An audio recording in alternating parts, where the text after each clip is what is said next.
Original post, November 1, 2022. We've been married 2 years, dating 5. We are both 34, I'm a woman, he's a man, if it matters. I'm not a picky eater. In fact, I'm quite adventurous, and every time I've traveled I've always made it a point to try dishes with unusual ingredients to say I've tried them. There are very few foods I won't eat. One of them is mustard. I don't like it. I just don't. The taste is very strong and overpowering, and it's an unpleasant taste. I've tried yellow, stone ground, honey, artisan, brown, spicy, you name it. I have tried them all. And I just don't like them. My husband for some reason never understood this. He loves mustard, especially honey mustard. He puts it on all his sandwiches, and dips his fries in it. And every time he tries to force me to try it, he'll insist I'll like it this time. I'm a grown woman. I know what I don't like. And I don't like mustard. So I'll say no, and it'll devolve into a mini argument where he'll call me picky. Well, last night we were on the road home from a weekend trip we took together, and he stopped at a gas station to get us a quick bite. He got a hot dog slathered in mustard. I got one but decided to keep it plain. I don't really love hot dogs to begin with, but I will eat them. While we waited in line he asked what I got on mine. I told him nothing. He actually got furious and grabbed it from me. He marched over to the condiment station and began putting mustard on my hot dog, telling me to grow up and stop being picky. I just walked out and sat in the car. I didn't even want the damn hot dog anymore. My appetite was gone. He came back and began screaming at me for embarrassing him even further. The word divorce was said for the first time ever. I secretly recorded his screaming because I was genuinely afraid I would die. He was driving erratically, swerving and speeding. I'm in a hotel tonight. He ignored me all day at work, and then the calls started around when he realized I wasn't coming home. Non-stop voicemails and texts. He sent me a screenshot of a Google search for local divorce lawyers. I haven't eaten all day and I've been sobbing in this damn hotel room. I don't want to get divorced, and I wish I had just ate the mustard. Someone, anyone, please give me an explanation. Am I in danger? Why would he react this way to a preference of mine? I'm completely broken right now. Relevant comments. Comment 1. There's got to be more going on here than mustard. Things just don't escalate from mini arguments to full screaming rages and divorce lawyers. But it's pretty simple. You said no. He does not respect your no. He does not respect your right to say no. He does not respect your right to make your own choices about food. Does this lack of respect carry on into things other than your no to mustard? OP, yes. It will usually take him at least 3 times to acknowledge when I say no. Update 1, November 2, 2022, next day. To answer some questions I saw. If I have a support system, no. I've always been a very small circle kind of person, and I lost touch with casual college friends. My friends are his. It makes me feel like a loser, but I don't really have friends of my own. My parents are dead. My dad died when I was a teen and my mom passed recently of heart failure. I have no siblings. I'm financially capable of living on my own and I could pay for a divorce. I just, really didn't want things to be this way. The mustard thing was always just an annoyance to me. I didn't consider it a deal breaker, but obviously, it is for him. We have no kids and no equity. Our finances are separate save for one joint account we equally contribute to for bills. We were looking at buying a house. I'm safe. I'm at work and I'm staying in the hotel until further notice. He has continued to text. One message said that he loves me and doesn't want to lose me, but I've forced his hand by refusing to communicate or come home. I haven't answered. I don't know what to say. I forced myself to eat my favorite takeout late last night, but it tasted like cardboard. I stayed up late compiling a list of every time he has shown worrying behavior. I guess the mustard is the tip of the iceberg. Update 2, November 2, 2022, same day. Sincerely, thank you all for your kind words as well as sending me links to resources. He has reverted back and has told me that he never wants to see me again, so I suppose that gives me time to read the book that someone suggested to me. I will admit, while I was at work and thinking of the lonely room waiting for me after 5, I considered just going home. But I knew what awaited me. I'm too drained to muster up the kind of apology he would be expecting in order for things to go back to normal. I honestly fear that our normal is detrimental to me. I also don't want to apologize. I don't think I did anything wrong, and you all helped validate that. I always felt like I was the one disturbing the peace. He'd get so upset over things that were little to no effort for me to just do or go along with because I loved him. And somewhere along the way, I think I lost myself. I never liked mustard. I never liked golf, or camping, or red wine. But he loves all of these and wanted me to love them too. He said he was introducing me to his hobbies so we would have shared interests as a couple. But I have realized that out of all the things I used to like, he has either refused to try or ignored my interest. Our shared interests are just his. God, how do I feel like my own person again? My world broke not 2 days ago and now I'm drunk at a hotel bar switching between Reddit and researching divorce lawyers. I still don't want a divorce. It's so permanent. I never pictured myself as a divorcee. I used to think that every choice I made deliberately. It used to be a point of pride for me, but he's making this choice for me. And it hurts. Update 3, November 7, 2022, 5 days later. First of all, I took this week off at the encouragement of my employer. I plan to spend it finding a therapist that specializes in domestic abuse and sexual assault, which I've come to realize I am a victim of. I feel completely numb. I'm also looking into a divorce lawyer. Secondly, he found the hotel where I was staying. I guess he followed me from work. He was waiting in the lobby. God, my heart skipped a beat, and I realized that I did not miss him at all. I was afraid of making a scene. I need to unlearn that, so I sat with him in the lounge area and talked. I'll summarize it. I pointed out the security camera and said if he tried to hurt me, there'd be footage and I would press charges without a second thought. He was completely shocked and said he'd never hurt me. I reminded him how I feared for my life in the car. He ignored me. He asked why I wasn't coming home. I was completely blank-faced when I told him, because you're divorcing me. He said he didn't mean it and was just upset. I said, when normal people are upset, they express it in a healthy way. You threatened the end of our marriage. I'm taking you seriously. He got pissed and asked if I was saying he wasn't normal. Honestly, I just wanted the conversation to be done, so I told him if that's really all he heard then there was no point in talking anymore.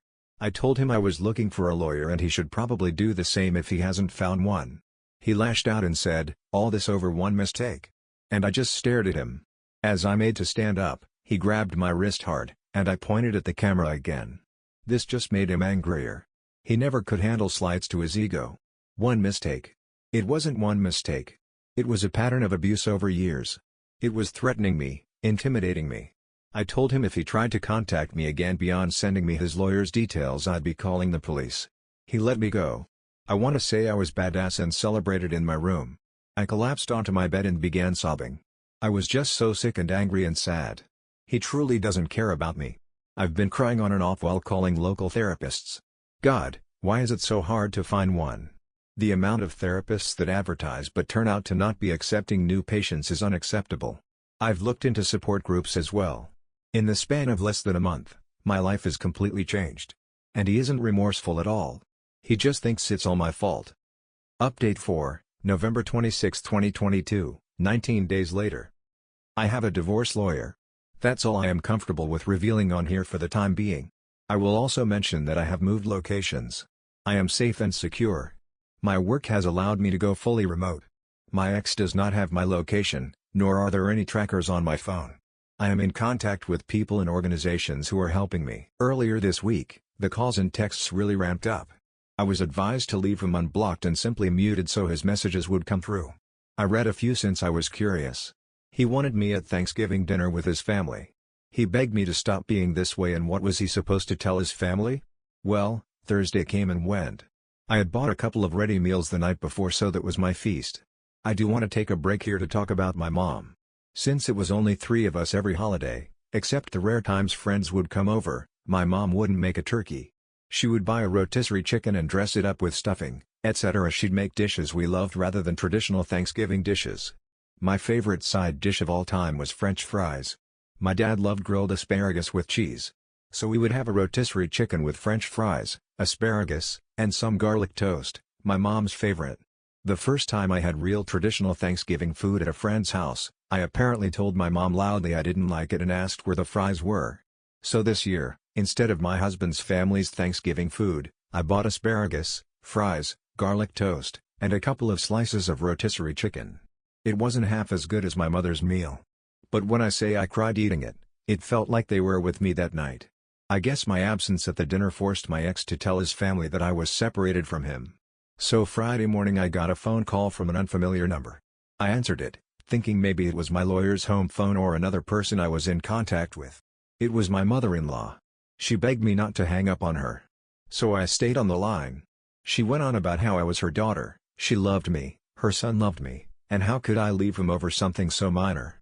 He only told his mom about the mustard, and even then it was a watered-down version that made me look like a neurotic control freak who needed everything my way. According to my mother-in-law, he just made a side cup of it for me and asked me to just try it in the car. And I started screaming I'd divorce him. She then started probing about which lawyer I was seeing and what I had told them.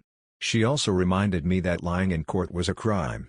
My lawyer had warned me to not reveal anything we had discussed to his family. It took all my willpower not to say anything. Instead, I hung up and muted her number, too. She hasn't texted or tried to call again. Trust me, I would have loved to send the recording of her son screaming saying he ought to smack me upside the head, calling me a stubborn bitch, that he would divorce me, and that he would run the car off the road if I didn't start acting right. I wanted to scream into the phone that her precious son started this mess, and I was simply doing what he wanted. I have come to realize you don't treat someone you love like the way he has acted. Normal people don't want to have sex with someone who has already said no. Normal people don't keep pushing and obsessing over food preferences. There is something seriously wrong with that man. He texted me last night calling me a bitch for making his mother cry. He also said he would come find me and it would take more than a locked door to keep him from getting me and taking me home. I forwarded those to the right people. I know this isn't a happy update, but things are moving along quite nicely. Update 5, February 9, 2023, 2.5 months later. I moved. I will not say where, but I have found a new home. My job let me stay on as permanently remote. I can't go into details about my divorce or other current legal proceedings, but I can say I was granted a protective order due to something that happened back in December. Due to the nature of what happened, I was hospitalized for a time. That was what I guess made me realize I wanted to get out. I traded my car, had my phone checked for tracking apps and devices, and changed my number. He cannot contact me or have anyone contact me on his behalf. I am now several hours and state lines away from him and his wretched family. I moved with only 2 suitcases and a duffel of my stuff. I cannot wait to furnish and decorate my new home the way I always wanted it. I'm in therapy and I have a survivor support group I see weekly. I will be okay. I feel like I can finally breathe. Update 6, November 14, 2023, 9 months later. Hello. It's been a while. I'd sort of forgotten about this account until I saw screenshots of my posts uploaded to Instagram. Some key points. I am still going to therapy, individual counseling, and bi-weekly group meetups for victims of DV. I am absolutely not dating. I saw some comments that said they hoped I found a fairy tale man. That's the last thing I want or need. I strive for independence and self-love before I consider finding a new partner. It'll probably be years before I'm ready, and that's okay. I have discovered a love of cooking and trying new cuisines. I didn't realize how boring my ex's taste was until I escaped him. Slathering mustard on a $2 hot dog does not mean you have superior taste buds. Sorry, I had to get a jab in somehow. Nothing new or dramatic has happened, and that is the way I like it. What matters is, I'm alive, and I'm happy. I didn't realize how little I'd made myself until I was given the space to be. That's all I'm willing to give for my update for now. Peace and love. Update 7, July 3, 2024, 1 year 8 months from original post. I'm here to reassure all of you that I'm okay, alive, safe, and free. And with that stress and anxiety, mostly cleared up, I feel like I can finally put to words my emotions. I was very small and skittish during the abuse and for some time after leaving. I'm not sure how else to put it, but I felt like I had to be small. I was constantly regulating and accommodating. It was horrible, in retrospect. But no one prepared me for the emotional turmoil that ensues once you're safe and away. I felt rage like nothing else. I would spend hours screaming and crying into my pillow, hating him, wondering how dare he treat me like that? As therapy and my support group has worked to rebuild my self-esteem, I've become more and more outraged on my own behalf. I read why does he do that? And while it helps provide context to why he abused me, it still doesn't make me feel less angry, I guess. I'm angry for myself as a human being. He treated others with respect but thought I deserved all that he did to me. And that makes me angry. Of course, there was relief, sadness, all of that. I think I slept for days straight after I left. I was in a daze. My therapist reassured me that all of this is normal. I don't want this update to be negative, not in the slightest. So some good news as well. My therapist recommended yoga and Pilates, and it has been great for me. The release of a deep stretch, being in shape, feeling strong, It all has helped me massively. Also, I made friends. Real friends. I joined a local women's club, part of my neighborhood, and we do various activities bi-monthly. This next week, we'll be doing a little embroidery project. Everyone brings snacks and we just enjoy each other's company. TLDR, I'm alive, I'm angry, but that is part of healing, and I am working on being happy. Also, I will never, ever eat mustard again, or be pushed into doing anything I said no to the first time. I'm really glad that OP got out of that relationship. But what a weird hill to die on. Like, I know he was abusive, but mustard, like, why is that what you decide to go crazy over? Like, there's controlling and then there's whatever this is. Also, if you're in a relationship and you even think you need to record something because you're scared of how your partner will react, you're in an abusive relationship and need to get out. Anyway, that's all for this video. If you enjoyed, please consider subscribing. Thank you for watching, and I will see you in the next video.